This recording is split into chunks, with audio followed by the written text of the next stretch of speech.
vamos lá, vou começar o nosso papo aqui de arquitetura do trabalho. A gente vai falar um pouco sobre como que os espaços do trabalho foram, são hoje e devem ser para esse futuro do trabalho que é flexível, que é distribuído, híbrido, remoto, tudo que a gente está vendo acontecer por aí. Pode passar, Rô. E aí, né, repetindo para quem já estava aqui, o que é o trabalho, né? O trabalho é um conjunto de atividades produtivas ou intelectuais exercidas pelo homem para gerar utilidade, alcançar alguma coisa. E a arquitetura é a arte e a ciência de projetar, né? Então a gente projeta para receber esse trabalho, para receber esse comportamento dentro do espaço, né? Então qualquer projeto tem que acontecer dentro do espaço, porque somos matéria, né? Somos humanos, matérias, a gente tem que estar num espaço, né? A gente sempre está remoto em relação a outro espaço, mas a gente sempre está presente, né? Então, em algum lugar. E aí a arquitetura é a base, né? Essa ferramenta no caso do trabalho, né? E aí tem essa frase aqui que eu gosto muito, que a arquitetura é, antes de tudo, servir as pessoas e a sociedade. A responsabilidade do arquiteto é projetar espaços que cumprem com seu propósito prático, unir pessoas e nos conectar ao mundo natural, preservando os recursos, né? Então, tudo isso envolve na arquitetura. A gente vai falar da pessoa, do comportamento, dos espaços, da cidade, meio ambiente, tudo isso está relacionado ao que a gente entende na arquitetura.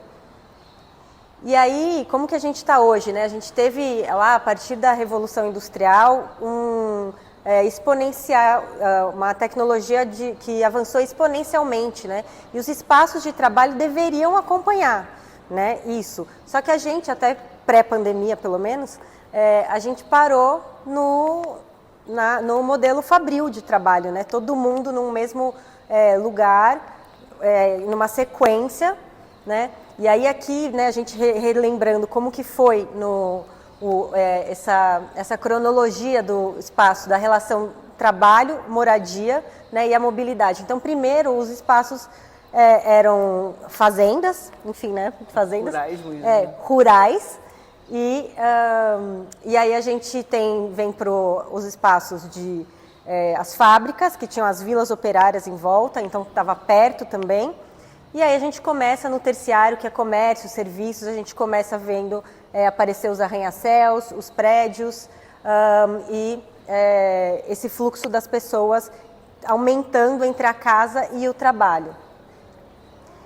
E aí aqui a gente vê, né, que o que a tecnologia impacta, né, entre o uso do espaço, o uso do que a gente precisa de equipamentos.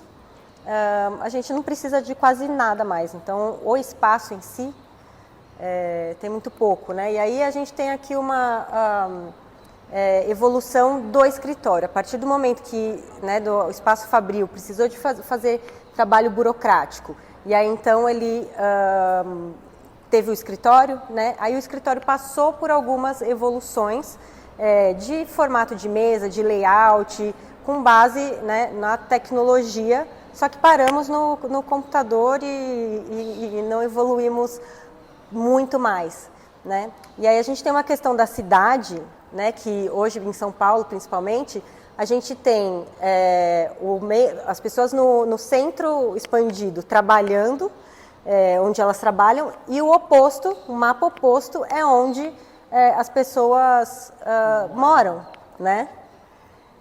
Pode passar. E aqui é essa projeção dos dois mapas, né? E eu tô apresentando tudo isso, mas depois a gente vai conversar sobre tudo, tá? E aí as cidades que eram centralizadas, elas passam a ser descentralizadas com alguns pontos, né? Alguns centros, mas ainda com centros.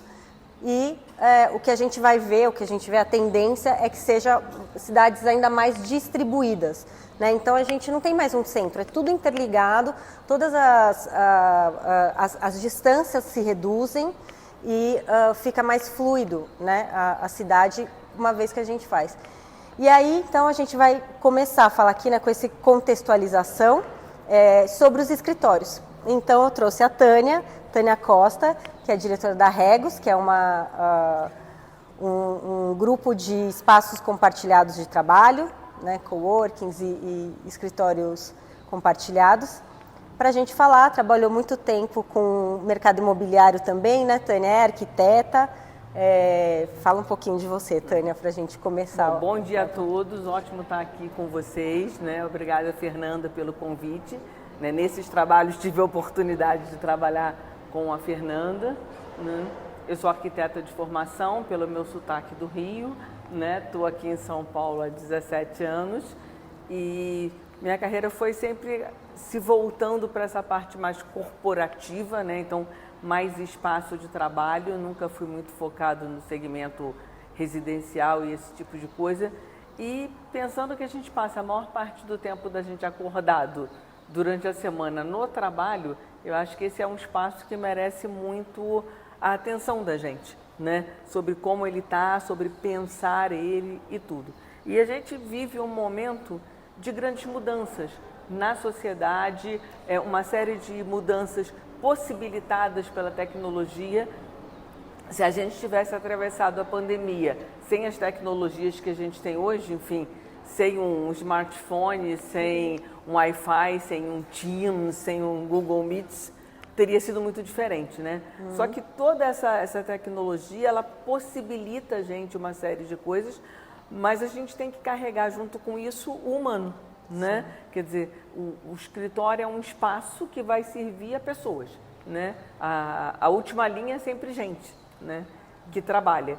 E a gente hoje vive um momento, além da gente ter toda uma tecnologia com acesso fácil, né? Computador existe há décadas, mas era um troço que ocupava uma sala, né?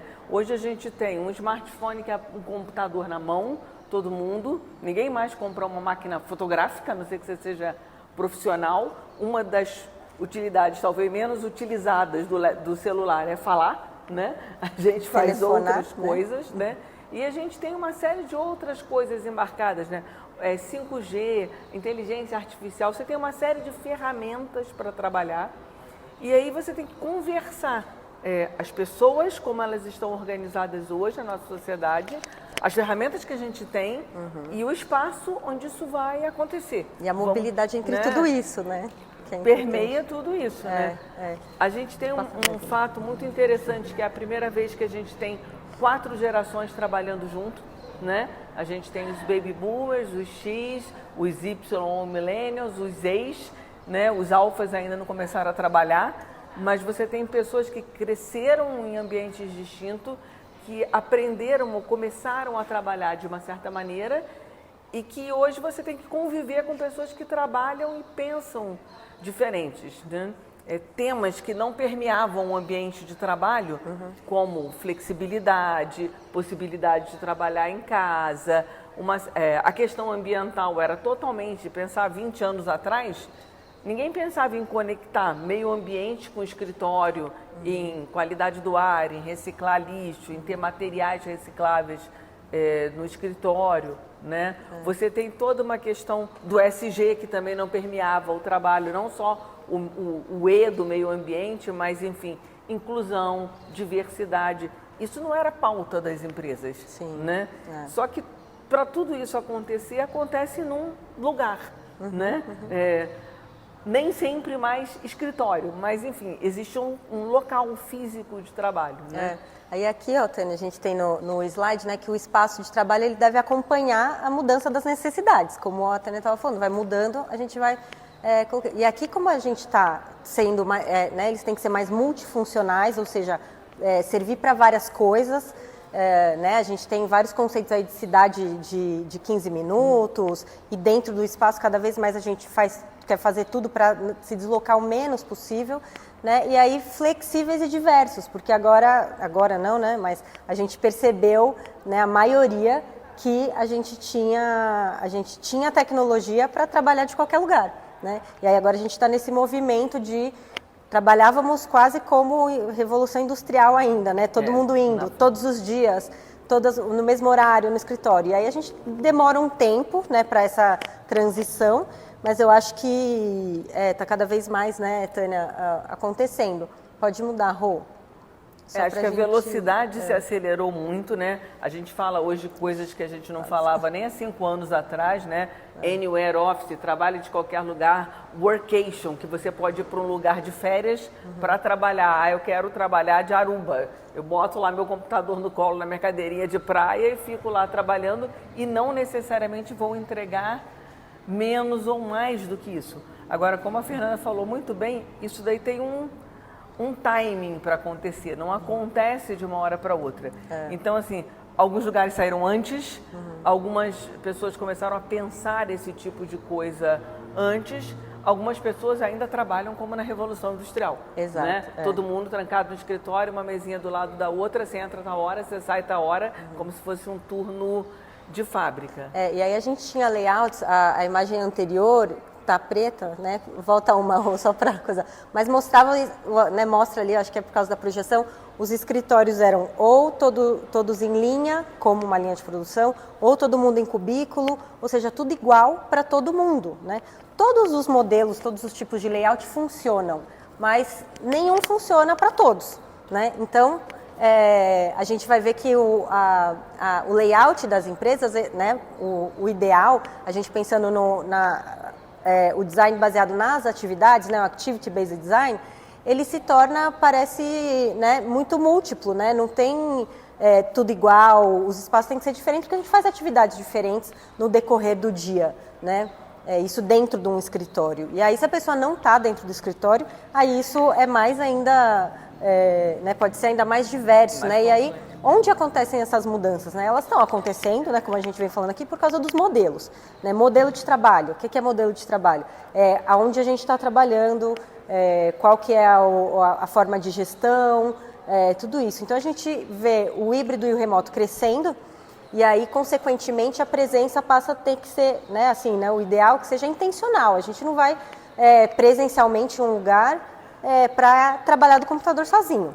Né? Acho que não faz mais sentido. Tem um significado ir para o escritório. Eu acho que o grande diferencial hoje em dia, e que foi muito acelerado, acho que pela pandemia, é que você pensa, bom, eu vou para o escritório, eu preciso ir para o escritório, o que eu vou fazer, a minha atividade de hoje tem significado eu ir para lá? E uma vez dentro do escritório, o que eu vou fazer para escolher onde eu trabalho? Né? Eu vou trabalhar com mais uma pessoa desenvolvendo um projeto, eu preciso de uma sala pequenininha, talvez fechada, para a gente se concentrar, não sei o quê. Eu vou fazer com um grupo grande, é outro espaço. A gente vai fazer só um brainstorming, não sei o quê. Pode ser uma coisa mais informal, né? E a gente ainda fala, Fê, disso como se fosse uma grande novidade. Sim. Mas, na verdade, isso vem acontecendo, né, há décadas. O primeiro projeto que eu tive a oportunidade de ver totalmente feito como Activity-Based Working foi o Macquarie Bank em Sydney, né? E qual foi o driver desse projeto, que eu acho uma coisa muito interessante? O Macquarie Bank pediu ao Clive Wilson, que é o arquiteto desse projeto, que ele criasse um prédio inteiro, que ele reformasse aquele prédio, né, para que o banco pudesse criar produtos financeiros melhores que o da concorrência e mais rápido. Então, o desafio era, pense numa maneira de você fazer com que as pessoas consigam trabalhar melhor, mais felizes, produzam coisas diferentes do que é de todo dia e tudo mais. Isso foi uma encomenda de 2006, então a gente está falando de quase 20 anos atrás. Né? O prédio foi entregue em 2009, né? É um prédio que não tem um único lugar marcado, ninguém tem lugar. Ninguém tem telefone fixo, todo mundo trabalha de laptop, todo papel que entra é escaneado, nada entra e sai fisicamente do espaço, e as pessoas têm um grande vazio central. As salas de reunião têm números enormes, porque aí você consegue localizar as pessoas. Você liga no celular e fala: onde você está? Eu estou ali à esquerda da 3. E o cara vai lá e consegue achar a pessoa. Ninguém tinha sala, ninguém tinha nada. Foi uma coisa, assim, para a época, extremamente revolucionária, né? Era uma coisa que não se costumava ver, né? E funcionou de uma maneira tão positiva que o banco começou a ter um problema. As pessoas que eventualmente fossem promovidas ou transferidas para outra unidade do banco, as pessoas falavam: mas eu vou ter que trabalhar lá? naquele espaço, assim, umzinho do lado do outro, trancadinho numa sala, e aí eles tiveram que começar um programa efetivo de reformar todas as unidades do banco para se adequar a esse conceito que a gente chama de Activity-Based Work, quer dizer, você tem espaços adequados para as atividades diversas que você faz durante o dia, né? Isso há 20 anos. Isso né? a gente está falando, a encomenda praticamente vai fazer 20 anos, a entrega um pouco menos. Você já tinha naquela época ferramentas que possibilitavam isso. Eu lembro que você tinha um cartão para imprimir. Então você tinha um cartão, as impressoras, você passava o cartão e você imprimia de qualquer impressora do prédio. Né? Então, assim, a tecnologia muitas vezes ela vem, eu diria que quase sempre, ela vem antes. Sim. Ela possibilita. Mas às vezes a vamos dizer adesão, assim, né? as empresas, as pessoas, a sociedade como um todo, levam um tempo para perceber que aplicações ela pode fazer dessa tecnologia. Exatamente. Né? E sempre tem uns pioneiros, né? Não, e acho que a gente, na vida pessoal, a gente usou essas tecnologias antes e demorou para o trabalho, acho que, a chegar, né? E aí essas mudanças, né? E agora com a pandemia, né, catalisando tudo isso e sendo um experimento em massa de todo mundo experimentar flexibilidade, remoto, a gente vê mudanças aí, um cascateamento de mudanças, né? Então a gente tem mudanças no mercado imobiliário, mudança nas cidades, né? Descentralização, muita gente foi morar em outra cidade. Então até a demografia da cidade pode mudar um pouco, né? A gente falou de bem-estar agora um pouco, né? O que para as pessoas muda, né? A liberdade geográfica também muda muito no bem-estar. Pode mudar, Rô. E aí como que o mercado imobiliário responde? Eu acho que assim, a pandemia foi um experimento forçado em massa que acelerou muita coisa, né? Eu acho que foi muito, muito importante nesse aspecto. Empresas extremamente conservadoras que não acreditavam em trabalho remoto, trabalho híbrido, enfim. Eu estava conversando com o pessoal do Credit Suisse. Eles não tinham nem laptop, nem servidor por pessoa. Era assim, os segredos do banco que não podem vazar. Então você tinha um servidor central, cada um tinha um terminal e isso permeava o banco inteiro, diretores, CEOs, CFOs. De repente, eles tiveram que alugar um laptop, mandar todo mundo para casa e não aconteceu nada de esquisito, os segredos do banco não vazaram, todo mundo continuou trabalhando. Então, assim, essa sensação de experimento em massa. E geograficamente, a pessoa começou a perceber.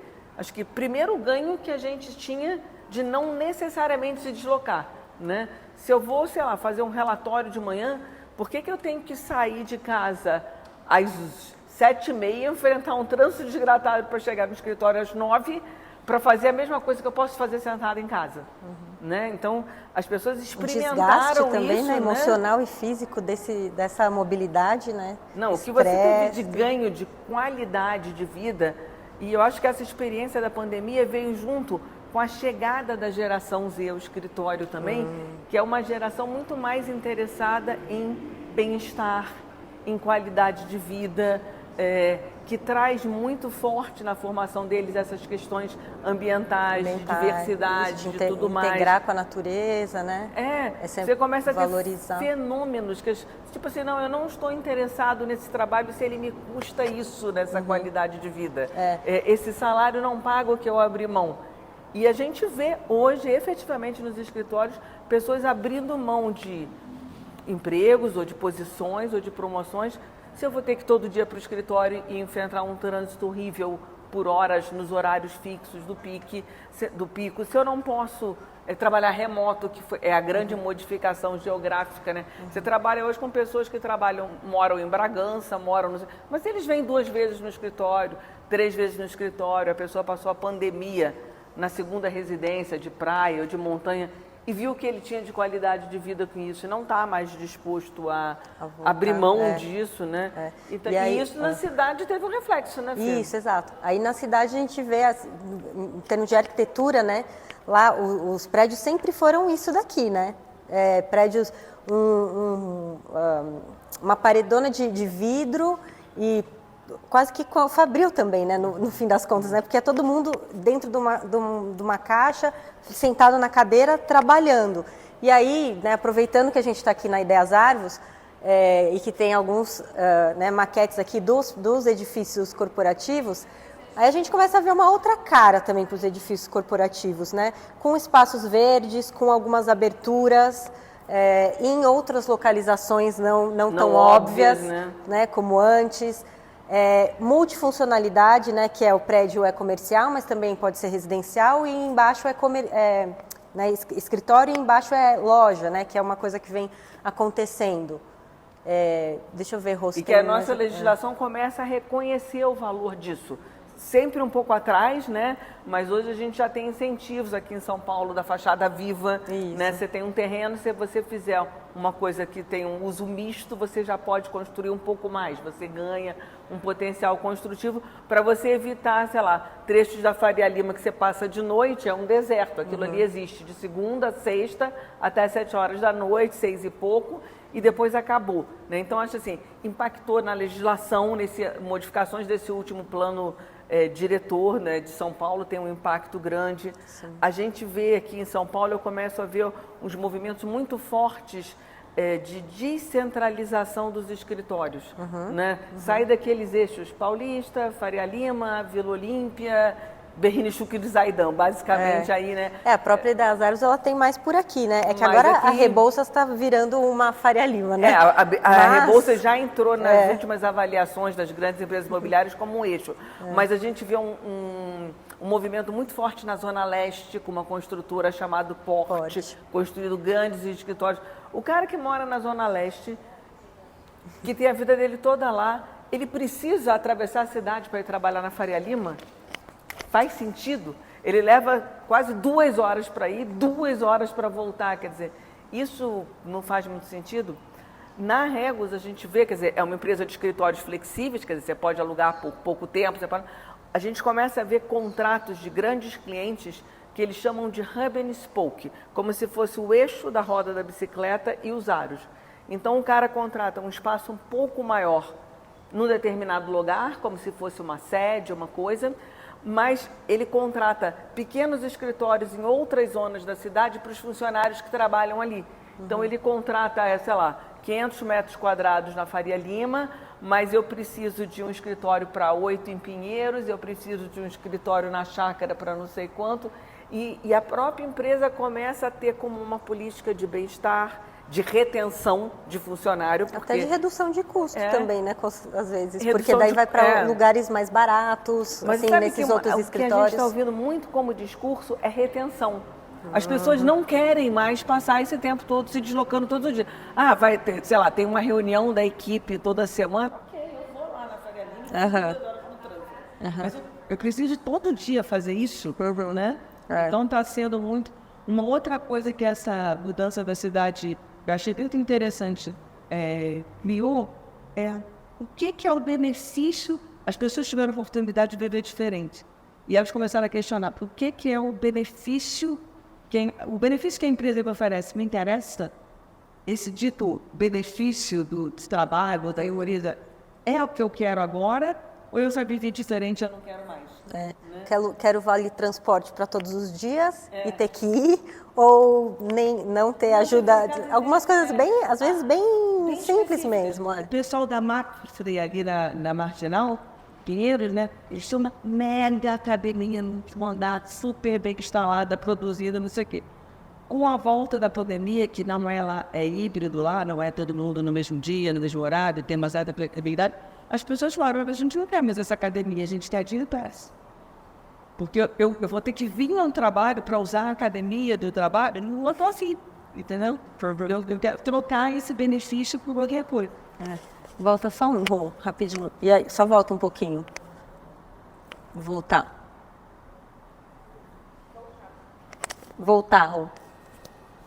Isso. Aí, né, já estava ali o slide quando a Tânia falou do uso misto.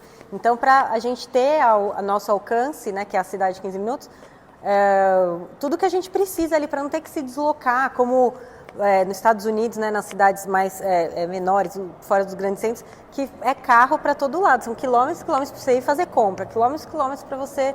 Né? E aí, como a gente falou também, a presencialidade com encontros intencionais, isso muda também a característica dentro dos imóveis, né, da configuração e dos layouts.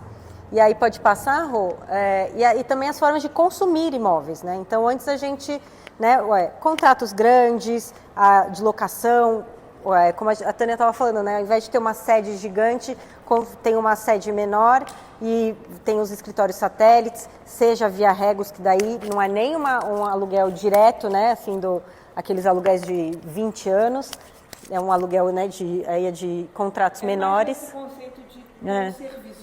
Como serviço. Como a gente pensa como Uber, como você pensa agora esses apartamentos inteiramente equipados. Se eu estou fazendo, estou trabalhando aqui, moro aqui, acabou, eu vou me embora, pacoto minha roupa e meu livro. Isso, e gerações têm um comportamento diverso, e aí tem outras formas de se relacionar com a posse, né? Não tem mais tanto interesse de ter a posse do carro, a posse do imóvel, né? E isso torna tudo mais fluido. Ontem mesmo a gente estava num painel e a menina falou assim, eu sempre moro perto do meu trabalho, então, de acordo com o meu trabalho, eu mudo, só alugo, mudo, alugo, e aí ela vai mudando. Ela devia ter uns 20 e poucos anos, e ela já tem essa cabeça que ela... Mas é o crescimento dessas houses. Isso.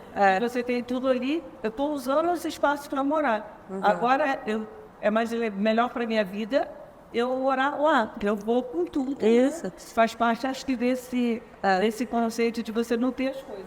E aí isso muda a demografia, como eu falei, da cidade. Então, se antes o centro, né, o comércio todo estava ali na Paulista, sei lá, né, uma vez que as pessoas começam a ir para os outros bairros, desenvolve outros centros comerciais menores, de bairros, né? Os bairros ficam autossuficientes, né? Na Zona Leste, não precisa vir para cá, porque tem coworking agora, tem não sei, né, que não é recente. Aliás, era um exemplo que eu sempre usei quando eu mapeei com a Altu, né, a ferramenta de mapear coworkings, cafés e padarias.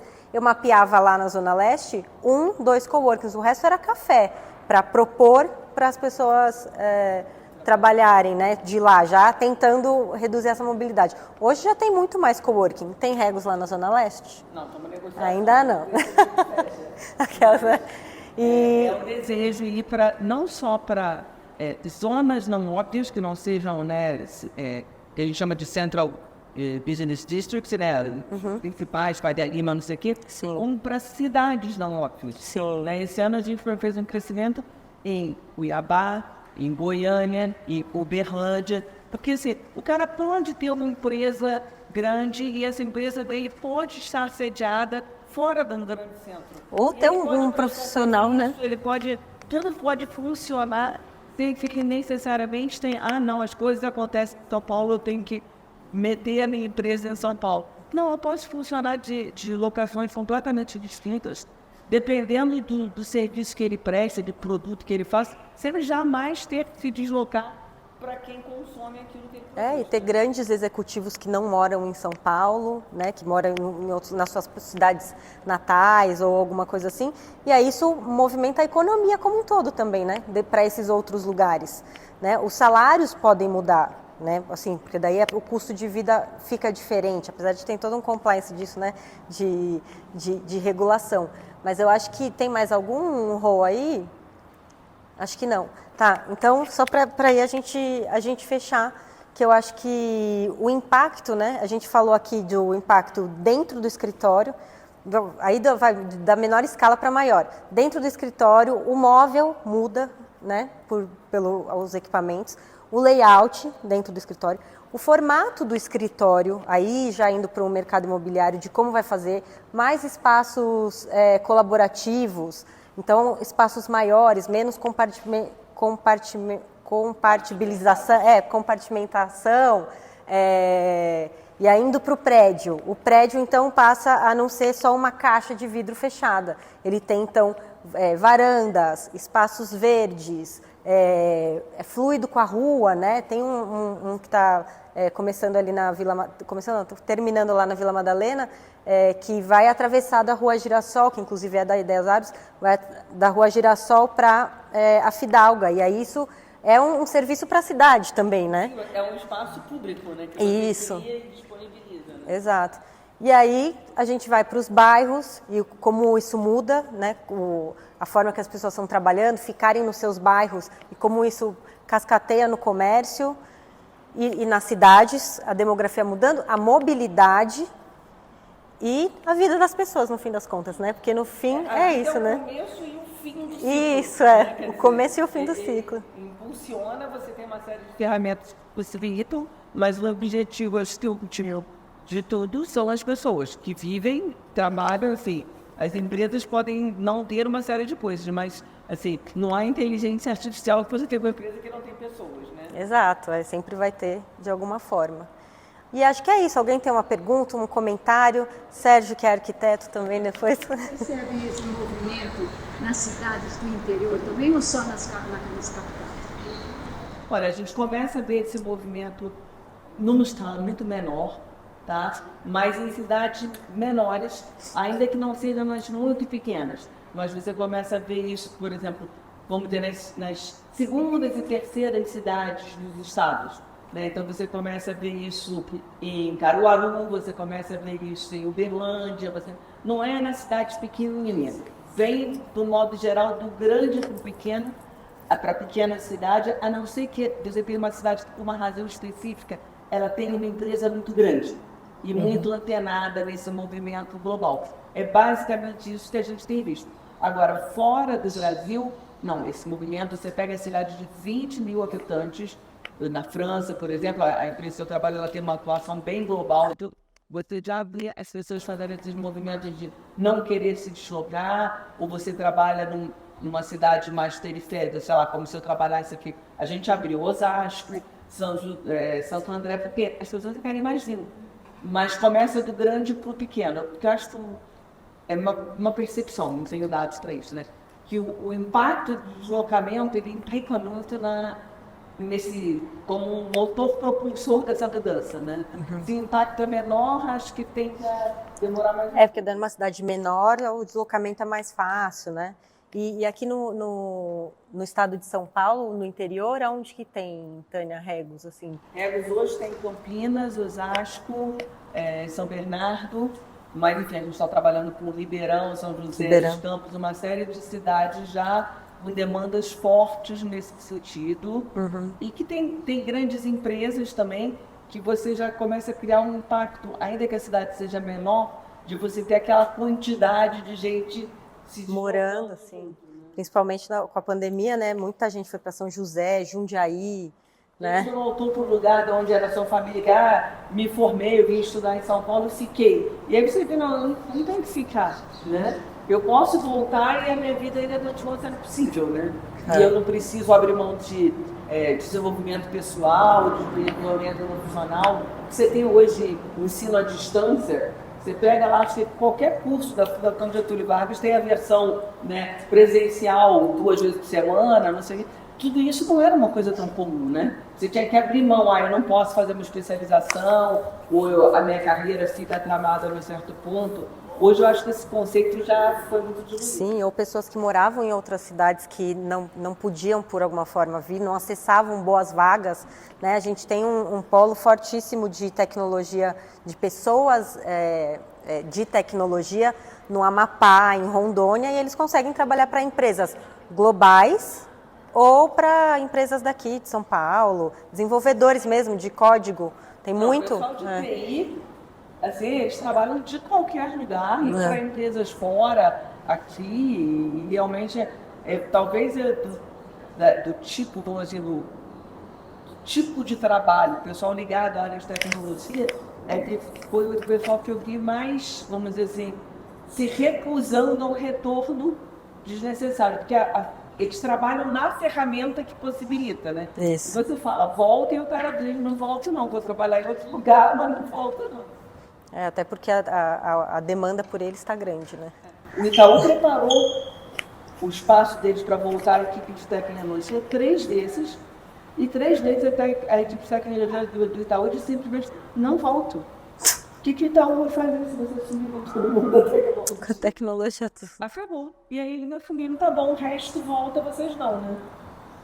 Por isso que eu acho que os movimentos, né, por mais que tenha um contramovimento da flexibilização forte, mercado imobiliário e tantas outras coisas que ficam puxando para o presencial, as pessoas estão puxando para o outro lado. E eu acho que uma hora essa mas queda de braço... Mas, assim, vai eu acho que, movimentando. de qualquer maneira, a maior parte das pessoas conseguiu negociar um pouco mais qualidade de vida, né? De menos deslocamento. Pelo menos um pouco, né? Flexibilidade, esse tipo de coisa. Né? Mais alguma pergunta de alguém? Como é que aí existem empresas que não confiam no desempregado que trabalha em casa? Isso Como que eu vou controlar? A não ser que você trabalhe por tarefa, mas se você não trabalha como eu posso saber que ele está... Mas isso é um desafio da liderança hoje. Sair da liderança com autocontrole, que eu tenho o cara embaixo do meu olho e eu vejo ele trabalhando. Isso é uma coisa que tem sido muito discutida, já participei até em algumas palestras com isso. Assim, qual é a liderança dos novos tempos? Se eu tenho trabalho híbrido, se eu tenho trabalho remoto, como é que o CIT lá, o chefe de informática do Itaú, como é que ele vai aprender a liderar uma equipe que ele não vê, e se ele fizer questão de ver, ele não tem mais a equipe, né? Então, eu acho que tem um desafio cultural enorme aí de você mudar esse estilo de liderança comando controle, de você ver a pessoa, de você querer saber que horas ela entrou, que horas que ela saiu, para você conseguir entender um tipo de liderança baseado na entrega, na confiança, no respeito mútuo, esse tipo. Se você for pensar, é muito maluco, né? Por que contrata se não confia? Né? Assim, se for pensar na lógica, assim... Mas né? eu descobri eu ouvi uma história muito interessante do pessoal de tecnologia, que quando chegou numa empresa, quando chegou, agora volta. Algumas pessoas estavam com 2 empregos, tipo, um no Brasil e um fora. Sim, tem essa questão. E o cara falava, olha, não vai dar não, ele queria ter corrido. Isso que eu ia falar, essa questão da confiança da volta. Tem gente que faz 3 empregos e não aparece e só descobre 6 meses depois que o cara não está fazendo nada. Não está fazendo nada, ele só se inscreve no processo. Então aí é uma gestão que está... então, mas é uma gestão que não está por projeto, não está com acompanhamento de processo, né? Você tem uma pergunta? Você tem uma pergunta? Para a gente voltar a ter confiança e honestidade. Sim. Verdade. Porque assim, não tem ninguém controlando. É você que se diz honesto ou não. Vai da formação. Então a gente vê por aí alguns fenômenos, alguns mercadinhos, que não tem ninguém controlando, não tem nem com a porta. Você tem uma máquina do cartão, você pega o que quer, paga o que quiser. E se você for honesto, você paga o dinheiro. Se você não for honesto. Eu tinha um restaurante desse no Rio de Janeiro, e você pensa, Rio de Janeiro. Aí ele falou, o dono falou o seguinte: eu vou pagar o salário mínimo de uma pessoa ficar desconfiando nos meus clientes. Sai mais barato nos pequenos furtos, sai mais barato do que pagar um salário mínimo para desconfiar dos meus clientes e ainda ganho dessa. Mas E nesse pandemia acelerou uma série de processos, uma série de ferramentas, está botando a gente no dilema de voltar a ser honesto. Porque hoje a gente... Que era para ser óbvio, né? No Rio tem outro café que eu conheço, que funciona assim, e nos escritórios da Regus a gente trocou aquela vending machine que você tem que botar um negócio e ela só cospe o que você comprou se você botar, por um sistema de honest market. Aí você vai lá, passa, a gente tem uma empresa que faz uma espécie de biscoitos naturais, não sei o quê, mas é um cara que tem uma construtora chamada Âncora, e ele tem um projeto, ele faz esse tipo de coisa, você põe em diversos lugares para vender, mas cada vez que você compra ele dá para uma instituição, você pode escolher a instituição, tudo, são produtos assim, naturais, um monte de coisa legal. E ele montou uma espécie de um display, um sistema, e de 15 em 15 dias ele abastece, e é tudo na base do Honest Marketing. E ele me falou, a minha perda é mínima. Às vezes acontece assim, num dia, eu fechei lá, tem menos 3 biscoitos, é um pacotinho, né? Menos 3 pacotinhos que não foram pagos. Na outra semana, ele tem 3 pacotinhos pagos a mais do que foi consumido. Porque a pessoa que foi ali e ficou com vontade de comer o biscoito, não estava esqueceu, não sei o que lá, a pessoa pegou, mas depois ela foi lá e pagou, sem consumir. Então, acho que isso é uma coisa bem, bem interessante. Você ia perguntar? pensando assim, né? Mas me interessa muito dessa discussão, dessa guerra de braço. Né? Quando a gente fala, por exemplo, de flexibilização do trabalho, inclusive em relação a leis trabalhistas, esse negócio com o patrão, será que isso funciona mesmo? Eu sou TI, designer TI, né? Trabalho com remoto desde 2017, então, e trabalho com pessoas que confiam, que me dão autonomia, isso é que me retém em um lugar, me dá autonomia, me dá essa confiança, na verdade preciso disso para poder trabalhar, tentando responder a isso. Quando há um comando controle, eu já, esse lugar não confio, não me cabe mais. Então, realmente é esse lugar de barganha porque perde o talento, né? Sim. Mas ao mesmo tempo, pós-pandemia, nos últimos 2 anos, assim, está acontecendo muito layoffs, né? Demissões em massas. E, por exemplo, vou dar um emprego, por exemplo, a PicPay, ele tem uma grande sede ali naquele Alto Pinheiros, né? E eles cortaram toda a massa de funcionários porque eles estavam no remoto. Então, voltando para justamente não há essa flexibilização, então eles fazem essa força maior. Né? Ou seja, quem ganha no final, quem tem a força no final das contas sou eu. Né? Trazendo como contratante. E isso é um componente, uma estrutura. A outra é do mercado imobiliário. Para poder construir cada coisa dessa, há um grande planejamento. Ativos financeiros, né? Ativos financeiros lá, como na XP, que estão fomentando essa transformação do espaço. E aí, quando eu fui pesquisar o que está mudando para as pessoas voltarem, essa força maior, existem investidores que querem respostas.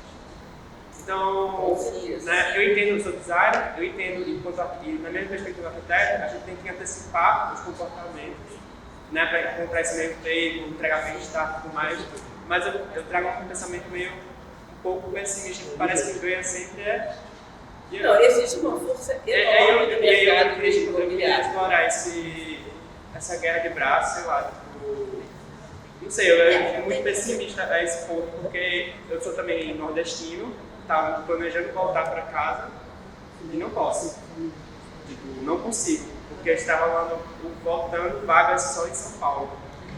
Vê que doideira, tinha dado, e tem muitos ganhos no remoto, é inegável. Nós como, você também como, vocês na verdade como articuladores do futuro do trabalho, da cidade, quando é que vai ter alguém do Amapá trabalhando no Acre, trabalhando com galera de São Paulo, né?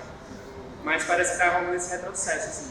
Enfim, mas essa guerra de braços sempre existe, eu não sei se eu estou querendo endossar isso, esse pensamento crítico sobre o trabalho, do trabalho que existe estruturas, ou mesmo se discutirem, se eu apreciei mais essa discussão sobre essa guerra de braços. Eu acho que tem algo, um mercado financeiramente fortíssimo, então ele tenta fazer valer a força dele. Ele vai se adaptar devagarzinho, não vai ser rápido, até porque ceder espaço é difícil. Eu já ouvi absurdos de empresa falando, tipo assim, em relação aos Estados Unidos, onde ninguém voltou mesmo. Né? A volta nos Estados Unidos foi muito mais rápida que aqui. Tipo, tomara que o desemprego aumente para poder o pessoal voltar, porque o pessoal volta para trabalhar. É cruel, né? Horroroso, mas existe. É o pensamento do capital puro ali, né? E você tem movimentos para um lado e para o outro, e ali a gente não vai ir para cá nem para cá. A coisa vai se mexendo devagarzinho, assim, que nem um cabo de guerra, um pouquinho para lá, um pouquinho para cá. Aí falta talento em TI. Bom, então eu tenho que ceder o cara sair a moto, porque senão eu não vou ter talento. Mas vai ser uma guerra de braços que vai durar aí algumas décadas. Na própria XP que você mencionou, né? Eles tinham, todo mundo teve um anúncio grande da cidade XP, lá em São Roque. Eu olhei para aquilo e falei, eu quero ver todo mundo todo dia para São Roque para ver se aqui vai funcionar, principalmente investidor da XP. O cara ia ter que vir, chegar aqui no aeroporto, pegar teu helicóptero para ir para São Roque. Sim. Aí na pandemia eles esvaziaram essa ideia. O tema. Ninguém mais falou daquilo, tarará. Eles retomaram parte dos prédios, dos andares que eles tinham ali no São Paulo Corporate Tower, em frente ao Vamacai do Artemi. Eles entregaram aos andares, depois eles foram assim, já pegaram assim, né? E aí eles fizeram um contrato, a companhia, porque deveria ser a empresa do teu trabalho, de vários escritórios remotos, né?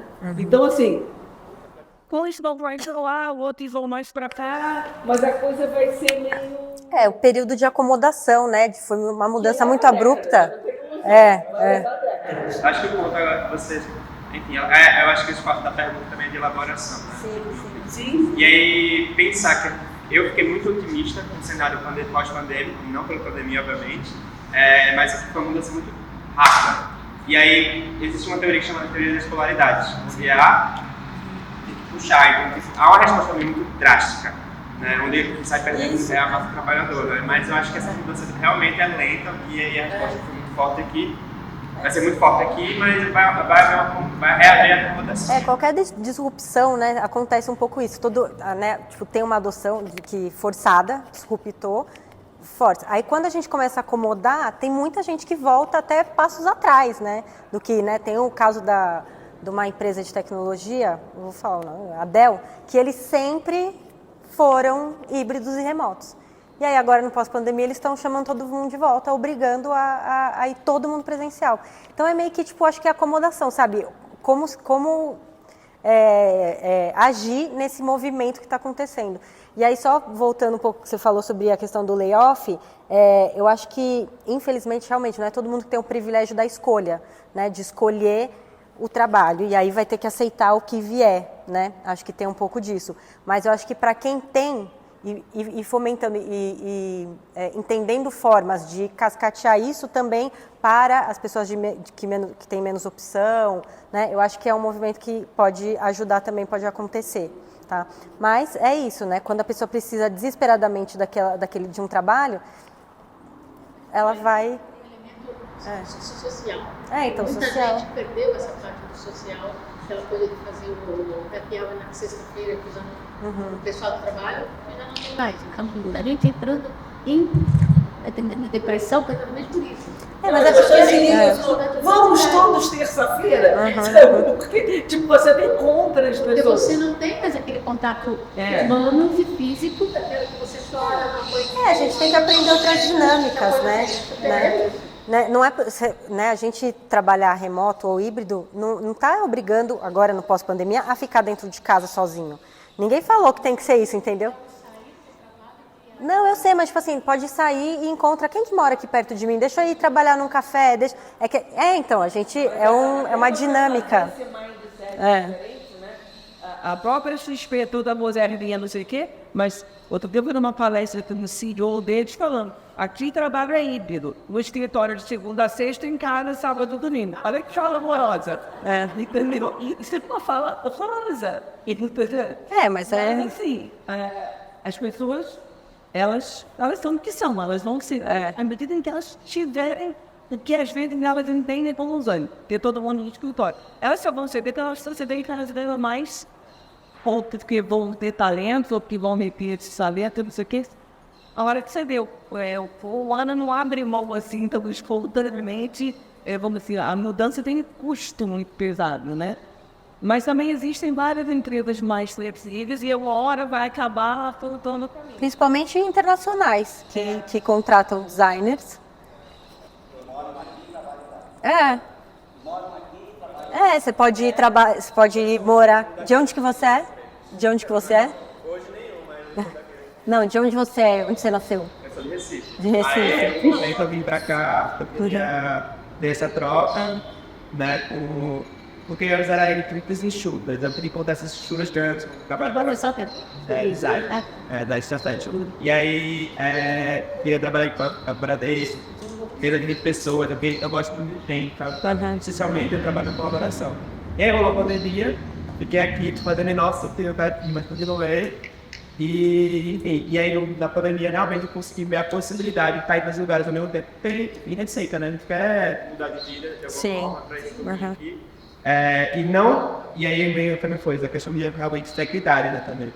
Não que eu vou entregar menos em um e outro. Eu tenho dois compromissos com os dois. E aí eu faço dois. E aí agora desse contexto, né? Eu passei por dois layoffs. Tipo, a empresa uma faliu e a outra que simplesmente reconfigurou, porque eu falei, não tô por remoto, eu sou presencial. E aí agora eu estou no lugar de não escolha, ou de não poder escolher. Sim, Realmente, às vezes, é por isso que eu estou ensinando mesmo pessimista. Parece que quem ganha no fim das contas É um movimento. Foi o que eu pensei também. Foi o que eu pensei também. Mas ainda assim, lá também tem a segurança, tem que estar lá, mas é um grande ponto. Me informou e me fez, acho que enquanto pouco, né? Preparou. É magnífico a história do você em pouco, né? De poder estar, é um pouco de inovação, em Recife, e lá era um lugar de santuário mesmo, e eles fizeram essa ideia de conectar a inovação para vários fóruns. Né? Lá onde foi quando eu fui exportado. Mas tá aqui, assim. Mas seu nome? Conrado, eu vou te dizer uma coisa que talvez você não consiga absorver totalmente nesse momento. A gente vive no sistema capitalista, onde o resultado é... Isso sempre colocou capital contra mão de obra. Então era uma dualidade. Não existe mais a dualidade, agora pelo menos é um critério. Porque você tem o capital querendo investir em resultado, a mão de obra querendo uma melhor qualidade, uma melhor produção de trabalho. Você vai ter uma virtualização das ações que vai enfraquecer o capital e enfraquecer a mão de obra. Porque ele vai te dar soluções que hoje a gente não consegue. É como se a gente começasse a enxergar num tridimensional. Entendeu? Então, assim, ela tem um exemplo, por exemplo, que as pessoas não têm a posse do imóvel. Elas moram perto do emprego.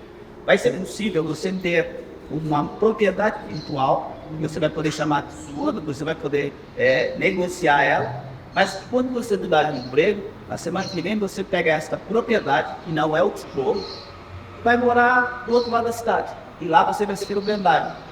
Essa virtualização das coisas está batendo na porta. A gente não está vendo ainda, mas está batendo na porta. Na verdade, você vai estar morando no Brasil, podendo receber em euro, trabalhando em uma empresa europeia. Mas eles vão saber exatamente onde você está, o que você está fazendo.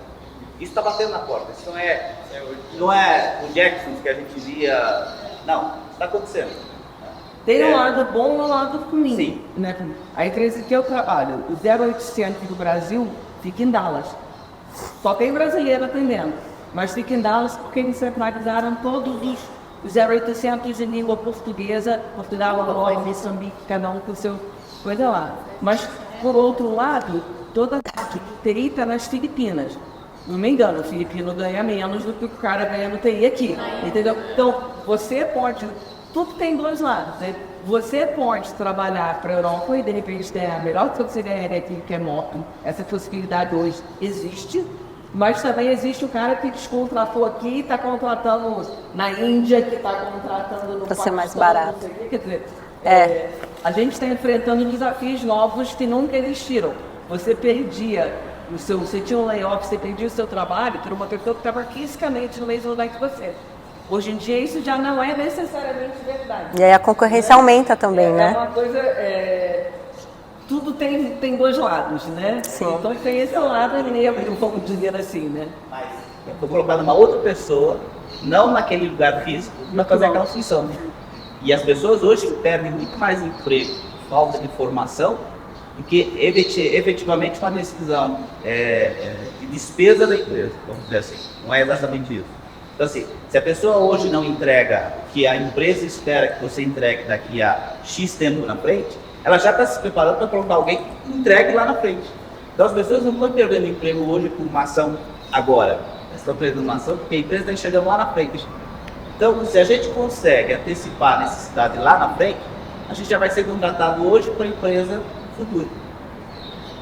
Mais ou menos como se a mão de obra tentasse enganar o capital. O capital tenta enganar a mão de obra. A capital precisa de um retorno, de um mercado, de um produto, que hoje ela sabe que não consegue fazer com o equipe que tem. Ela começa a pensar lá na frente. Essa equipe que tem que estar lá na frente, nem ela sabe exatamente como é que é. Então você tem que se preparar para o futuro. Mas enfim, temos novos desafios. Né? O mundo muda, algumas coisas são positivas, outras coisas não são positivas. Né? A tecnologia que permite coisas boas também permite outras coisas. Né? Então, quer dizer, a gente hoje tem desafios diferentes, né? Sob todos os pontos de vista, trabalho, físico e tudo, que a gente não tinha 5 anos atrás, né? E numa velocidade de mudança que a gente também não tinha, né, Fernanda? Exato. É isso, então. Obrigada, Tânia, pelo papo.